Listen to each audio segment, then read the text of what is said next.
आजको यो कथा सानो तर यसले सिकाउन खोजेको ज्ञान निकै ठुलो रहेको छ।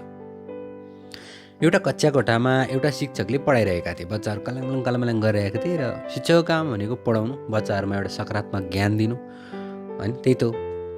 उनले त्यही दिन केही सोचेर आएका थिए र उनले गएर चकले चाहिँ बोर्डमा चाहिँ एउटा सानो धर्का खिचे। यति लामो चाहिँ धर्का तानिसकेपछि क्लासपट्टि फर्के, विद्यार्थीहरूपट्टि फर्के र विद्यार्थीहरूलाई भने कि ल अब तिमीहरू यो जुन धर्को बनाएको छ यो धर्कोलाई सानो बनाऊ।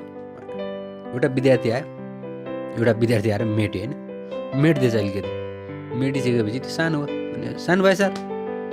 सरले भने होइन गलत, यसलाई तिमी छुँदा पनि नछौ, यसलाई तिमीले छुन पाउँदैनौ, केही गर्न पाउँदैन, तर यसलाई नछुइकन तिमीले यसलाई सानो बनाउनुपर्छ। सबैजना सोचमा परे, ल के गरी गर्ने यसलाई नछुइकन सानो होइन, जादु त आउँदैन विद्यार्थीहरूलाई।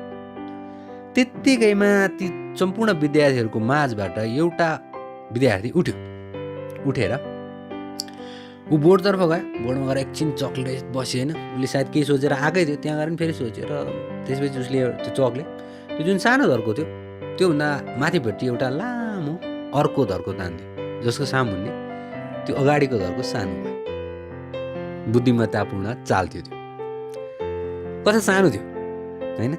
त्यसपछि शिक्षकले भने कि हेर तिमीहरू जिन्दगीमा अघि बढ्नु छ भने, आफूभन्दा अगाडि कोही बढेको देखेको छौ भने त्यसलाई खुट्टा तान्ने, त्यसलाई कसरी गिराउने, त्यसलाई कसरी होचाउने, सानो देखाउने भनेर कहिल्यै नसोच्नु, कहिल्यै प्रयास नगर्नु। बरु यति मेहनत गर्नु कि तिमी ऊभन्दा माथि पुग, ऊभन्दा ठुलो बन, ऊभन्दा सफल बन।